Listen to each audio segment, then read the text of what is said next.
Welcome to the lounge. This is the start of Season 3. I know Season 2 got a little off the rails a little bit. So, here we are. It's a new year. It's a new millennium. It's a new decade. And I've got Josh Fox on from Black Armada Games. We talk about his game, The Last Fleet, which is kickstarting right now. Got about 18 days left to go check that out. It looks amazing.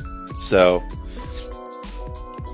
without further ado, Happy New Year, and let's go chat with Josh.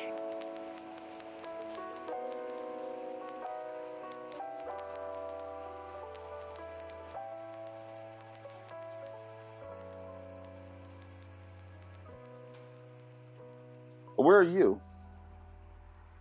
So I'm in Chesterfield in Derbyshire, which is kind of middle-ish of England, I guess. Yeah. Okay.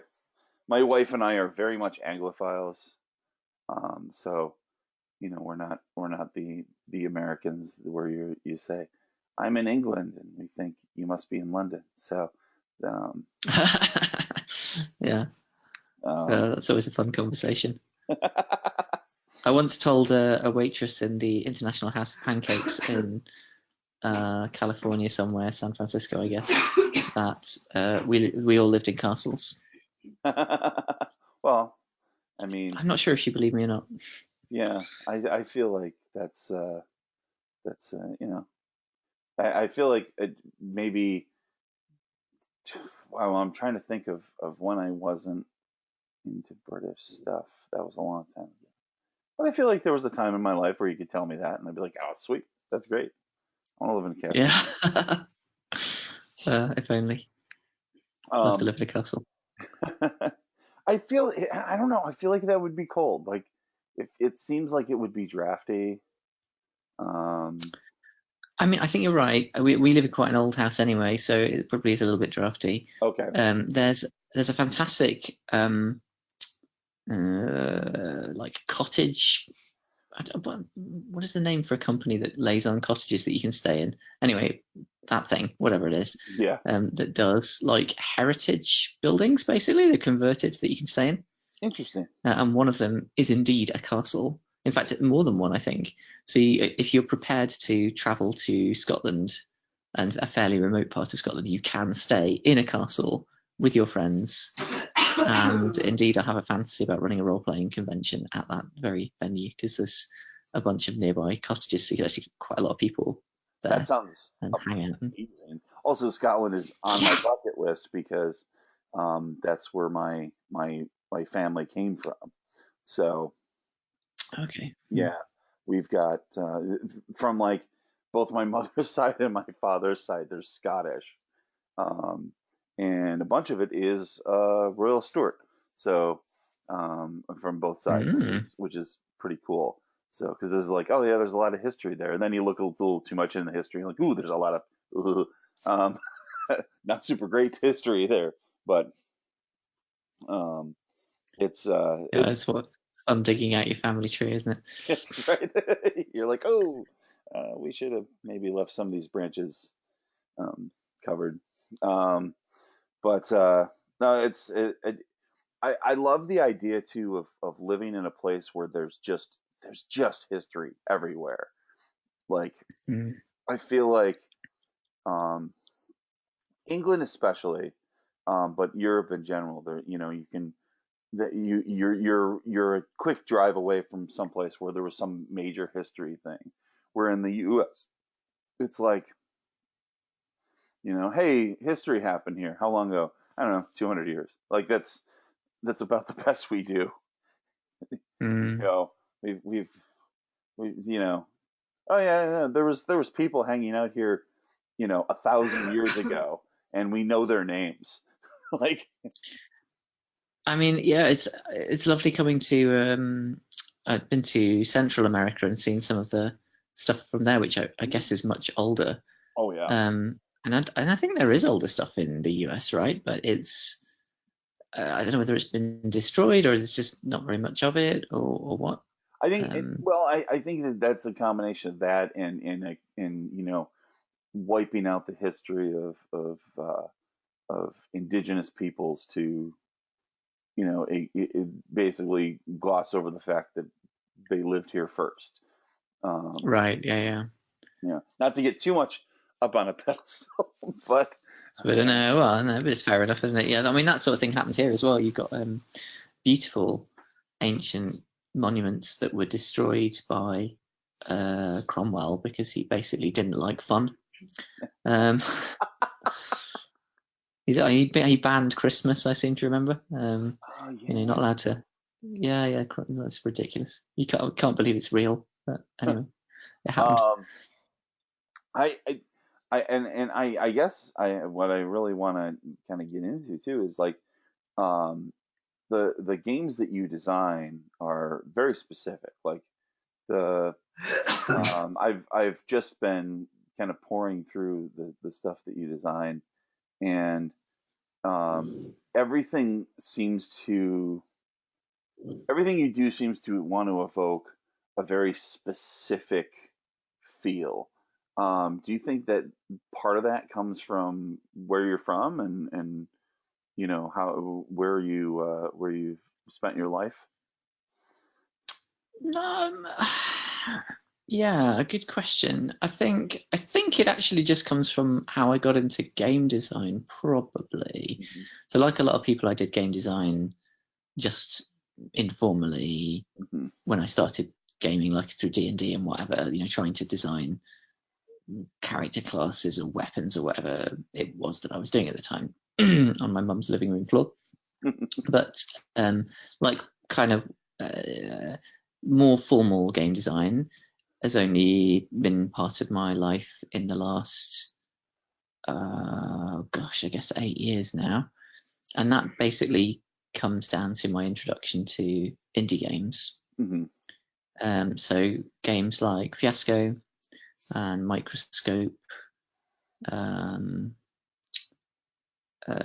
Durance as well. Quite a lot of Jason Morningstar stuff figured quite prominently in that stage of my gaming career. I've done a lot of gaming before that, but it was the first time I kind of come across these really, really focused games, and I guess I just really like it. I like a game that hands you everything to create a particular experience, and I'm almost having to fight that now. So I think the Last Fleet is, in some ways, it's more as focused as any game I've created before, Hmm. but in other ways, it's broader. It has a wider range of detailed mechanics, and that's kind of different to what I've done before, actually. So yeah, but I like it. I like the game to give you something where the game is bringing something to the table, not just the players and the GM who are creating it, but actually there's an extra player at the table that is the designer, and they're providing some stuff that hopefully makes the experience more enjoyable. I love that. That's such a cool thing. Like you're not just playing a game, you're playing a game with the designer and oh, that's neat. Um, I love that idea. I think I would agree too that Last Fleet definitely um, I think the element of pressure, um, and we'll get into Mm. talking a little bit about the details of what that, but that the element of pressure being a kind of focus is cool, but then there's a lot more pathways to get to that, which I think is a really cool element of that. I mean, why don't we kind of go over a little bit? By the way, congratulations on hitting your funding. Um, Thank you. Yeah, um, I'm just eagerly awaiting to see whether we can get to our first stretch goal. yeah, It's not far off. I mean, we'll get lounge fans out there to see if we can get them to rally and go there. Um, but where so let's talk a little bit about what Last Fleet is. Um, Mm. so you have the floor. Sure. Okay. Well, I'll give the elevator pitch, shall I? It's about a ragtag fleet of ships fleeing across space from the merciless inhuman foe that destroyed their civilization, and you play the people on those ships, the brave pilots, officers, engineers, journalists, and politicians who are striving to hold the fleet together, to keep themselves in one piece, and to keep humanity alive. And if that sounds a lot like Battlestar Galactica, that's the chief inspiration. You've understood correctly. Yeah, well, and that's definitely the feel. Although I do enjoy that this implacable enemy that you have is a bit different. Yeah, definitely. I didn't want it to just be completely. This is just Battlestar Galactica, and what am I bringing to the table? So hopefully there's some good inspiration in there too. I enjoyed a lot. I'm actually it's funny because the last few years I've had a little bit of a fascination with um, this kind of like fungus creature thing, Mm, I love and it. Yeah. it's just it's a horrific element that you know y- y- like I don't know, it's weird and gross, and I just kind of find it fascinating. So I love that that's like, there's, boy, I could have done one more Google search and come up with the name, but there's that fungus that turns ants into zombies, basically. Oh, yeah. So I showed that to my son the other day. He loved it. Uh, Damn it. Now I can't remember either. Yeah. Uh, Something Saps. He's in bed, otherwise I'd get him to tell me because he'll remember. Amazing stuff. I have a whole Pinterest board filled with fungi ooh, that I basically just sort of like sent to my artist and was like, here you go. Just make the bad guys look like that. So that's fantastic. Um, but that being said, like, there's some very unique elements to this, that I really dig. I love the fact that you use the the horoscope for character archetypes. oh yeah, thank you. Mm. Um, what what led to that? That's such a unique idea. I don't know, it's weird, isn't it? Basically, I was trying to come up with names for the playbooks that I'd written. And I think I'd written probably 7 at the point I was doing that. Hmm. And all the names that I came up with were appropriate to the personality that the playbook represents, but they were totally inappropriate to the setting. Hmm. So I had the lion and the um, jackal and so on and so forth, and it was like, yeah, these character personalities really fit with these names, but unfortunately they have nothing to do with the setting. And so I just had this sort of idea of kind of tipping the hat a little bit to Battlestar, because Battlestar Galactica, the planets are all Pycon and Sagittarion and Caprica and so on. I thought it would be a nice little nod. And then I thought, oh god, but that means I've got to create 12 of them. Right.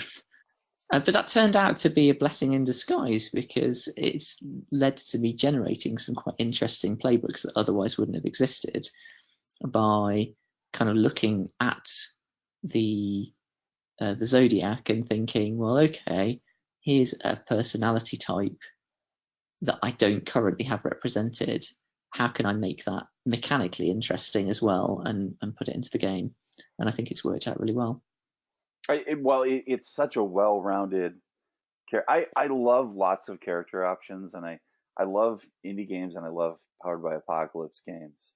Um, but sometimes I feel like, oh, I want more options, and I feel like Yeah. 12 is that nice, number where it's not just too many, but there's something that everybody can play.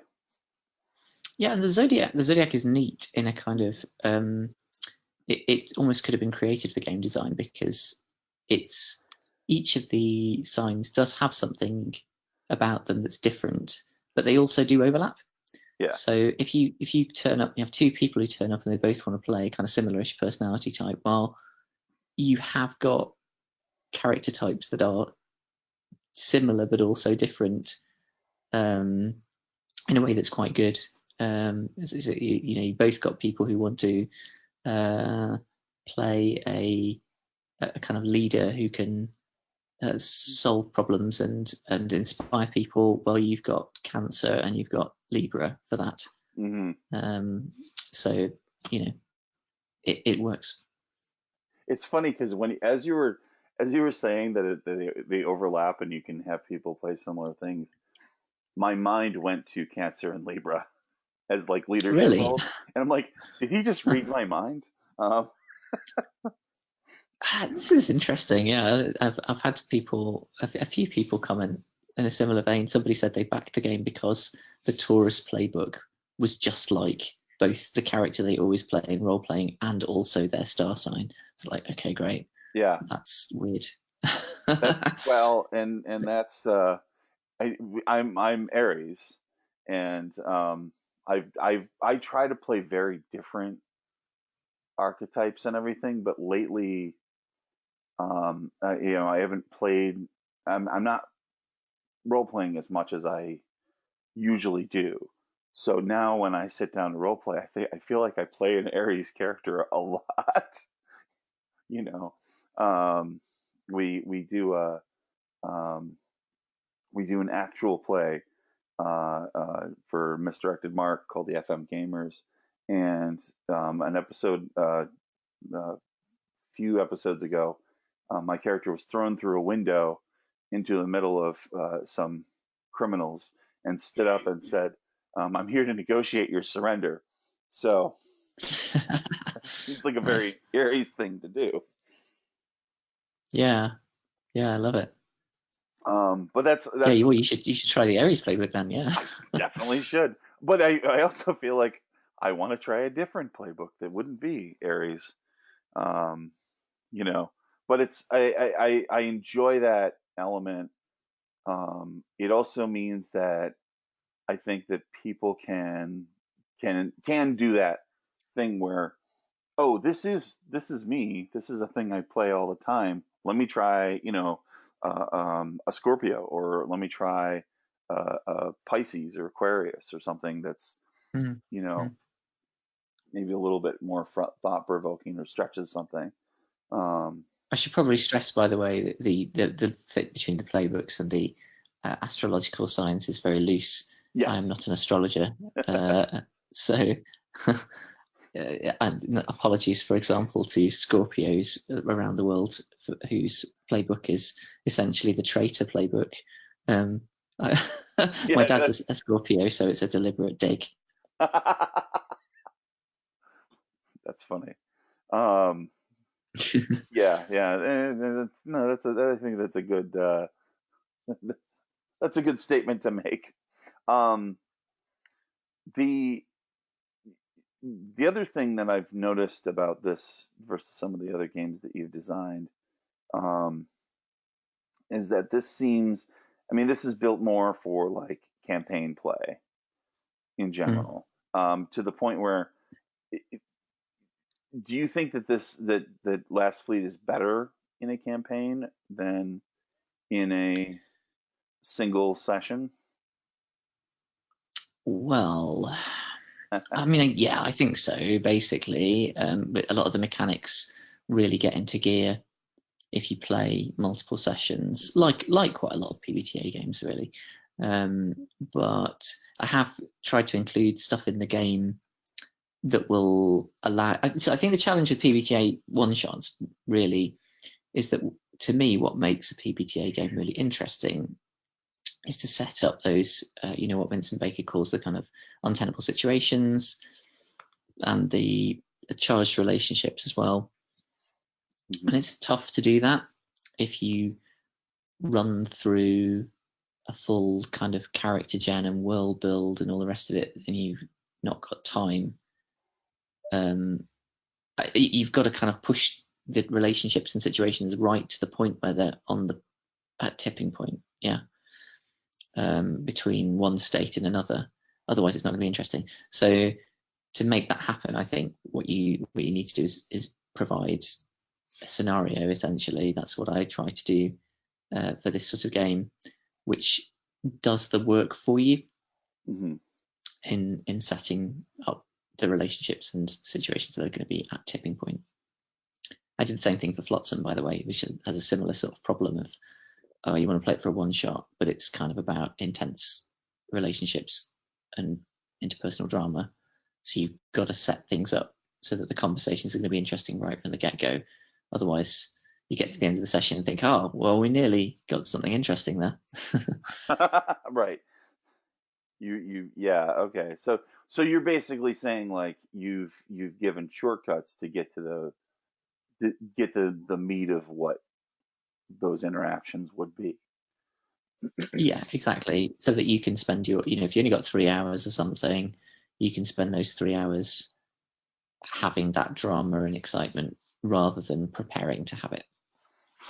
That's very cool. I haven't played Flotsam. I very much want to now. I love the idea of portraying people that are just trying to figure out what to do or how to survive, and it's one of my fascinations with like post-apocalyptic stuff. But I don't always want the post-apocalyptic. We're constantly fighting for our lives. I want the post-apocalyptic, like we just found the last can of Spam, and what are we gonna, who gets this, that kind of thing. Yeah, and in a way that I love Apocalypse World, by the way, and unsurprisingly, since kind of I'm a massive PBTA fan. The problem that I've perceived with Apocalypse World that I sometimes find is it's difficult to tone down the energy and pace to a more human level, because the game kind of wants to be constantly snowballing into action and scariness. And so, Flotsam's definitely an attempt to kind of pull back a little bit and say, okay, let's see if we can do something a little bit slower paced, a little bit more kind of slice of life. Last Fleet's a bit less like that, I guess, but it deliberately tries to, the mechanics are designed to give you something a little bit like the kind of night-day cycle in Night Witches, where you get pauses from the horrific action through to being able to have a conversation with somebody. Okay. And make those connections.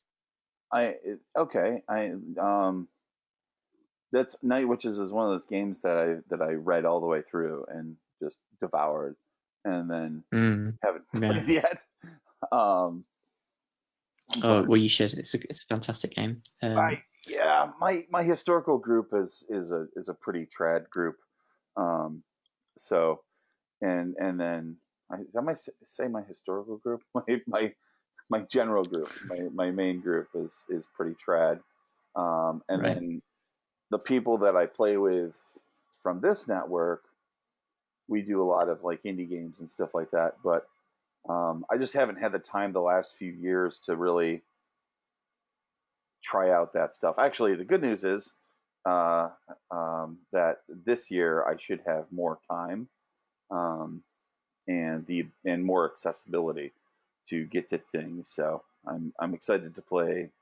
I'm excited to play things like Night Witches and Last Fleet and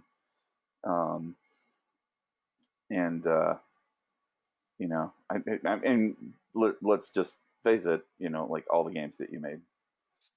Yeah, I mean, it's a huge challenge to find for many people, I think, to find the time and space to play what they want to play. And I think that's why having a one-shot mode is very important to me. I don't want to write a game that only a tenth of groups can feasibly play because everyone else doesn't have time for it. So I just think that's a really important kind of design challenge if you're going to write a game that really shines in campaign play, to try and make sure that it can be played by people who only have one night every 6 months or something. Sure. Yeah. And that's I mean, I also think for anybody out there listening that wants to get into like indie games, it also doesn't hurt to just pick up the ones you really dig and read through it, because when a group of people are like, I don't know, what do you want to do? You can say, hey, you know, I've got Night Witches here, I've got Flotsam here, you know, I already know these games. Let's do that. Um, Yeah, I have a little box of indie games that I carry around with all the printouts all ready to go in a ring binder. So if that happens, I can just be like, Bam. here you go, let's go. It's the Game Master's utility belt. It's so great. Yeah. It's a bit heavier than that. That's true. So, I the other game, so you in the words in 2019 you kickstarted. I want to get the right name here. Oh yeah, careful, you can get it right. By Marks, yeah. Yeah. And that is a game about werewolves. Can you tell me a little bit about that? Yeah, so I should say it's actually my partner Becky's the designer. Okay. We live in a live dev environment, Becky likes to say. So we're always kind of bouncing our design ideas off it. So I'm sure there's some sort of influence from me on it, but she wrote it. So yeah, but I'm happy to talk about it. It is a game about werewolf pack dynamics. So you play werewolves who are in a pack together, and the game brings to life the relationship dynamics of that pack, that the pain, the personal kind of pain of all of the terrible things you might have done to each other over the years, and the animal instincts that come around kind of pack dominance, and the fact that one of you will be an alpha, who can make the others do things they might not want to do. So it kind of creates this intense, very packy sort of experience, where a bit like Last Fleet in some ways, it kind of ricochets back and forth between the action of being these incredibly powerful werewolves, fighting hunters or whoever, another werewolf pack or whoever you might come up against, and then the intense personal drama that comes from being a group of werewolves together. Yeah. Okay. So it's almost like, yeah, we're very powerful and we're dangerous, and we're going to go do the things that powerful, dangerous people do. But then it's almost like the microscope narrows to look at the individual relationships that you wouldn't necessarily experience if it was just a pack of werewolves running around. Yeah, and it's what Becky's very, very good at, zeroing in on kind of what I was talking about earlier, the relationships at tipping point, the relationships that have got a kind of seed of something difficult in them, and then the mechanics of bite marks force those seeds of something difficult out into the open, to the sort of the dark secrets and the wrongs that you have done each other and all those sorts of things. The mechanics push them into the open at just the right moment to cause a massive ruck. It's good. Yeah. I'll say this now. I'd love to have Becky on when that gets released. Well, I think that would be more or less now. We've just started shipping out the books actually, so it'll be available to the public soon. She's nodding over in the corner. She's just in the room with me. So it's on drive through now for download. Apparently. Oh, is it? Okay. So yeah, Well, then, I'll tell her. You've been invited on the lounge, Becky. um, given that she's there, um, is it she? She think? Yeah, She. that's right. I always want to get those right. Um, Yeah. that then it's like she gets a dry run as to like what it's like to be on the lounge. I'm Yeah, I excited guess so. You get one half of the conversation. um, but so let's talk a little bit about your design career in general. Black Armada, Armada. Wow.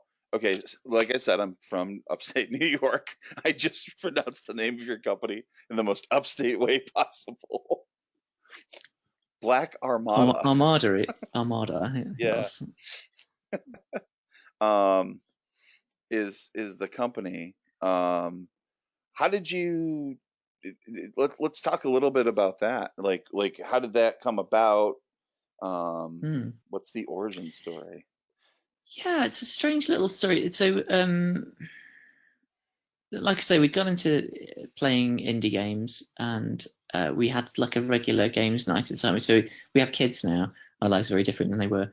But at the time, we ran a regular games night at our house called Final Friday, because it was on the final Friday of every month, and people would turn up and play. The sort of aim of Final Friday was to play a game you've never played before. So one of our friends, whose name is Martin, came along to that event, and then afterwards we were kind of sitting around chatting and kind of saying, we were all kind of really inspired by game design. We really kind of feel like actually we probably could write our own games. And I don't know, I think none of us had properly taken the idea seriously prior to that conversation that we could actually do something with it, that we could, instead of just kind of noodling around writing whatever in a notebook and then never using it, we could take it and turn it into something that other people might play. And we got very excited soon after that conversation. We ran off and kind of started making plans and setting up websites and things. And eventually, Martin didn't go forward with it, but we did. And the first game that came out of that, I think I'm right in saying, is Disaster Strikes, which you can still exists. It's available on our itch page, which is a game about simulating disaster movies. And so you can kind of see the indie influence straight away. Again, very, very focused. The whole experience is kind of about accelerating a disaster up to the point of catastrophe, and then letting it rip while your kind of heroic individuals who are trapped in the disaster zone try to rescue their loved ones or any bystanders that might be around, and hopefully maybe they can't stop the disaster raging out of control, but so it's about kind of damage control, I guess. It's like, how can this be the least bad, not how can this be averted entirely? Well, like if you look at kind of, it's more in the vein of classic disaster movies than what you would get nowadays. I think nowadays people would expect that you'd somehow be able to prevent the disaster or get everybody out or something. But if you look at something like the Poseidon Adventure or the Towering Inferno, it's not about that. It's about, here's a small group of people.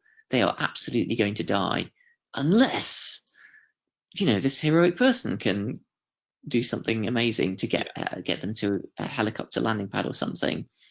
So it's that kind of scale of thing. And simultaneously, Becky was writing When the Dark Is Gone, which is a really excellent game about where you play like as an archetype, you play the kids from the Narnia books after they've grown up and are traumatized and are in therapy. Oh, that's fantastic. Yeah, it's a really good game, and that's in the Seven Wonders anthology now. Pelgrane snapped up that one. Oh yeah. And yeah, I've played that a number of times and really enjoyed it. So we kind of got into these very small focused games and just kind of, I mean, Becky made When the Dark Is Gone and just plonked it on our website basically for free at the time. So even though had got into this idea of, hey, we can make stuff, we weren't really seriously looking at making money out of it for a while. Mm-hmm. And then Lovecraftesque came along, and the rest is history. That's I was immediately like, oh, I have that Seven Wonders book. Yeah, which you should play that. I mean, it's so good. And although, do you play online? Did you say? No, I mostly I play online and in person. It depends on who I'm playing with. When the Dark Is Gone is best if you're in a room together. I think it's just really great because you're all kind of sat there. I mean, it's essentially a LARP. Yeah. And the GM is a therapist who just sits there, and all they do is ask you these questions that a therapist would ask you. And initially you kind of sit there awkwardly and they're like, yeah, I'm not answering this rubbish because I'm feeling really traumatized and I've got my dark secrets and I'm not happy about being here really. And then at some point the therapist just sits there and like looks at you, and eventually one of you's like, you abandoned me and I feel really sad, and it all just explodes and it's wonderful. And you can't, I don't know, I think all being in a room together makes that so wonderful. That sounds amazing.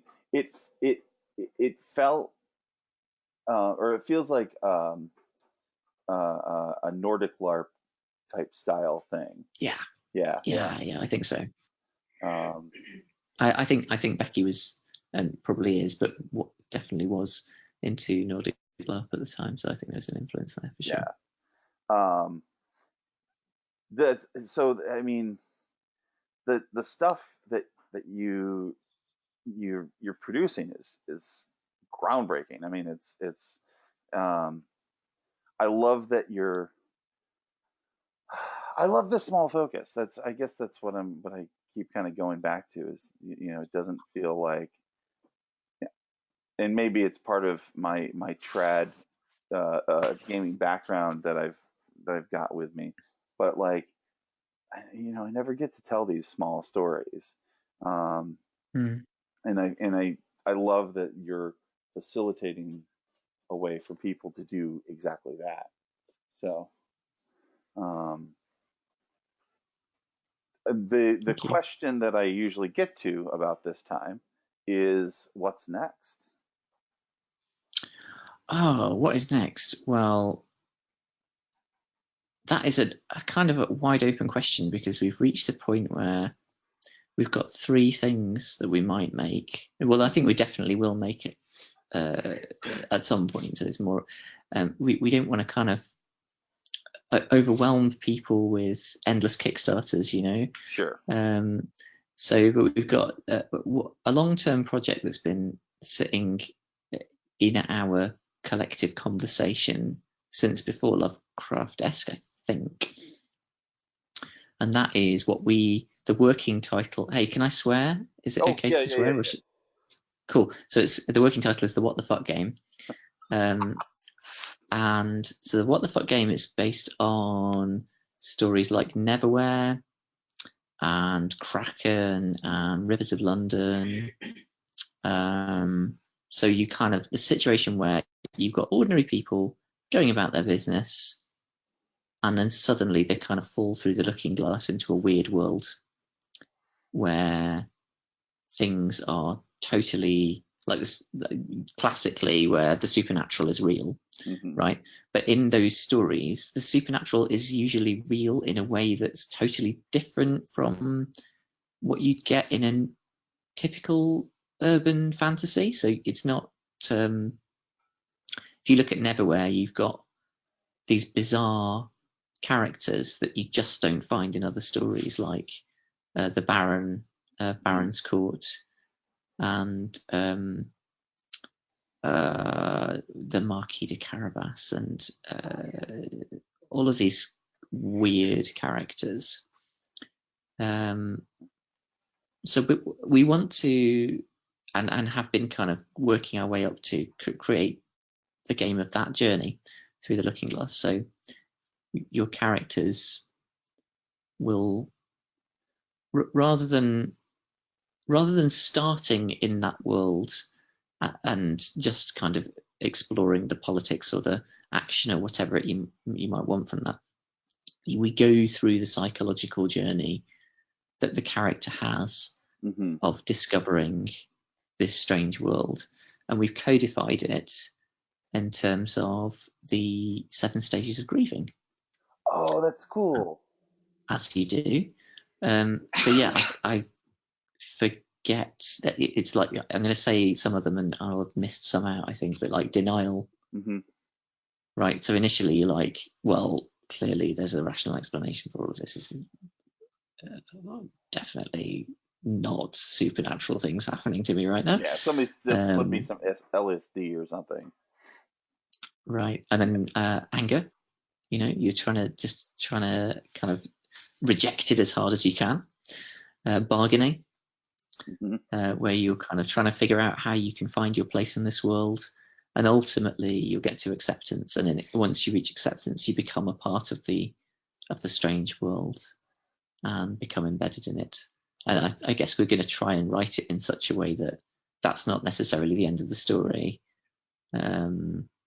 But from that point onwards, you are kind of a recognized figure. You have become the Marquis de Carabas or whoever it might be. That's cool. That's awesome. I also really enjoy the removal of the metaphor of the through the looking glass, or it's like, what the fuck. Yeah, that's it. That's the thing you say when you like suddenly plunge into the strange thing. And I think the other thing we want to do is to sort of give people the tools to feel like they are Neil Gaiman or China Miéville or whoever it was that wrote Rivers of London. Can't currently remember his name. Because those books just feel so creative. They're so out there. And we think that we are quite close to being able to write down a formula. In the same way that we did for Lovecraftesque. With Lovecraftesque is, we think, gives you the tools to feel like you are H.P. Lovecraft. You're not just like picking up MyGo and Deep Ones and kind of playing with them like you would in, say, Call of Cthulhu. You are writing your own eldritch horror. Yeah. And it will feel like Lovecraft could have written it, but actually you wrote it. Yeah. And that's what we want here as well, is that kind of, it will feel like Neil Gaiman could have written this game, but Neil Gaiman did not write this game, you did. And it will come from your own personal stew pot of cultural experiences, like your local myths, your personal kind of bits of pop culture interest or local landmarks. You will throw them in and stir them around and turn them into whatever your equivalent of the Marquis de Carabas is. That's I love that idea of codifying something that like codifying a style of fiction, so that you're not repeating the fiction, you're building new fiction. And that, yeah, because I think that's certainly what excites me, is the ability to give a group the creative power to just kind of unleash their own stories.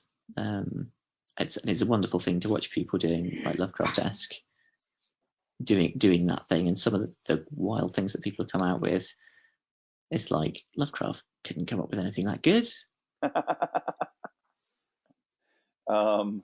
Yeah, that's really cool. And having looked through Lovecraftesque and kind of drooled over it, like I feel like, yeah, you're the right pair to do that. Well, we are dying to get to it. It's a challenge because with the last 3 games we've made, Last Fleet, by Marks and Flotsam, we've done on our own, like each just writing a game by ourselves. And this will be the first think this is true. The first game that we've written with like children who can burst in and shout at you and get up in your face, and like I think we might have had Rafi. He would have been like a year old or something when we did Lovecraftesque. So obviously he was very tiring and distracting at the time, but you're able to achieve more in a way with a very young child than you can with slightly older children, because they actually hoover up time constantly. Yeah, they want. But we're going to do it anyway. Yeah. Why? Well, hey, who knows? Maybe they'll end up contributing to it. Yeah, I mean, I think that's going to happen. I've designed a game with my son actually already. So. Oh, really? Yeah. What's that about? On our it's called X Marks the Spot. Okay. And it's a game where you play pirates who are planning a voyage to bury treasure, and you invent the route that you're going to take to bury treasure. You're not actually doing the journey, you're just talking about it. So you'll say something like, but me hearty, how will you get through the clashing rocks of whatever? And then you have to kind of make up how you're going to do it. So it's just kind of a silly conversation carried out in pirate speak. That's like mandatory. If you don't talk like a pirate, then you get penalised. And my favourite way to play X Marks the Spot, this is the part that my son didn't design, is to do it as a drinking game. And if you fail to talk properly like a pirate, if you come up with a plan that isn't good enough, or if you lose a battle of wits, then you have to drink, and so you end up properly plastered. That's fantastic. It's funny that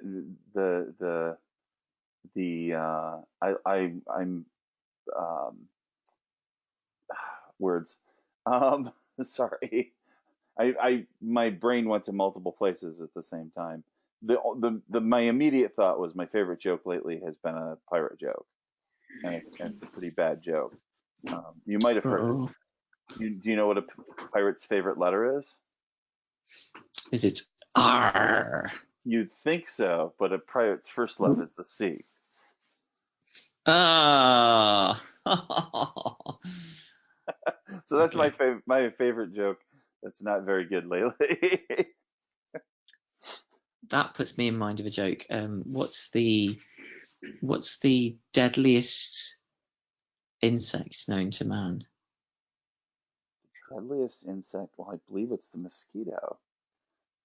It's the hepatitis B. And what's the most dangerous place known to man? I'm not sure. The hepatitis C. That makes sense. Oh, sorry.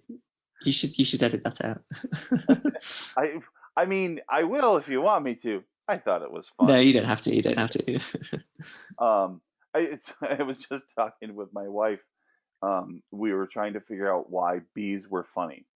Why, like if somebody opens up a dresser and yells hornets, it's not nearly as funny as if they open up a dresser and yells bees.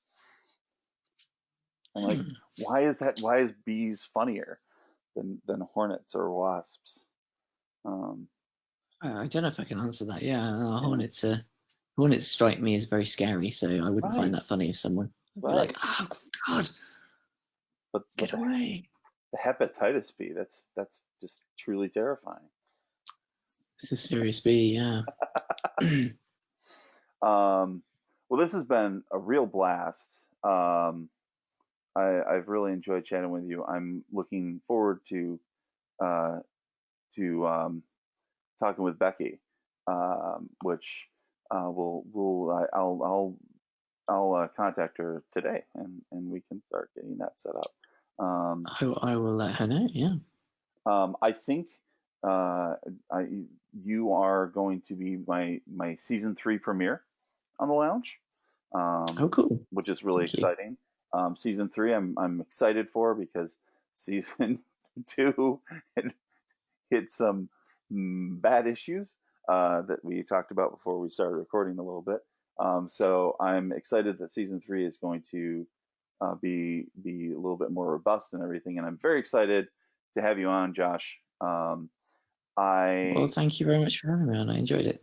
I'm glad. And I say this to every guest that I have, and I've been saying the reason is because I have the best guests. But you're welcome back on anytime you want to. If, Thank if you. if you want to come on and just tell bad pirate jokes or tell stories about games that you play, I'm happy to do that. Well, let's just come on and we'll just play a live game of X Marks the Spot. I think that would be the real That would be amazing. deal. That would be fantastic. But I do have a thing that I ask if my guests wouldn't mind letting the audience know. My audience are the Lounge Lizards, of course, named by Bo Sheldon in their brilliance. And I at the end of every show I tell them to stay classy, and I was going to ask if you would do the honors. Okay, well, stay classy, Lounge Lizards.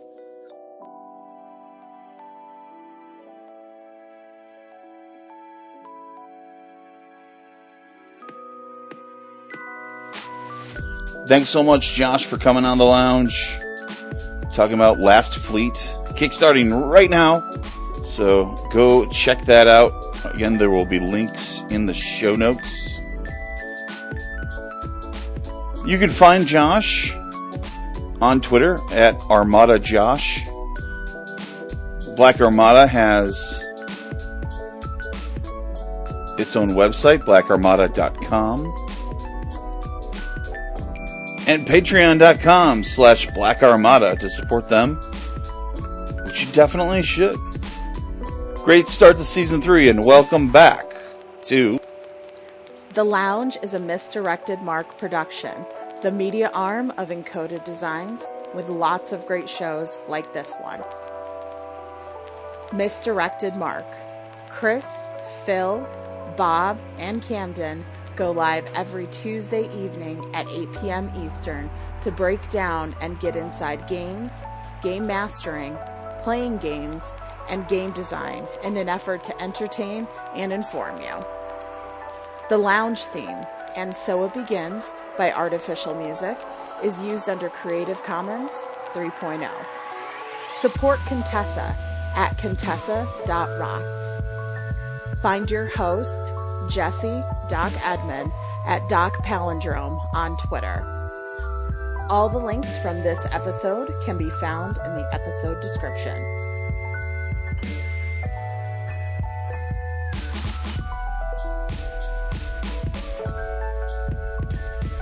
Stay classy, Lounge Lizards.